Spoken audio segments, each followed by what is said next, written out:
Ma hûn dixwazin bibin dostên Xwedê.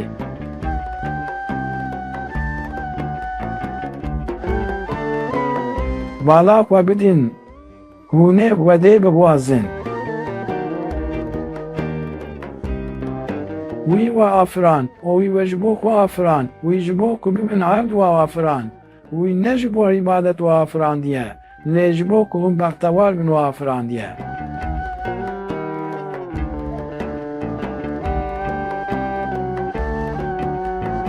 We gihîştinê ji dîlê xwe xwest û gihîştin murşîdê ku Xwedê ji we re destnîşan kiriye, hûn tabî wî bûn û hûn dersa xwe dikin. Esate çi ye? Tê bêjî Allah. Desate tê bêjî Allah, tê bêjî Allah, tê bêjî Allah. Xwe İbrahîmîn dilan.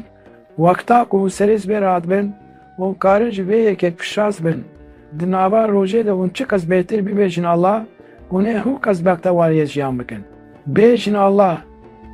Her saniye ku tu dibêjî Allah, tu ji bo Xwedê yî, dewerin xwe û İbrahîmîn delal. Xwestinek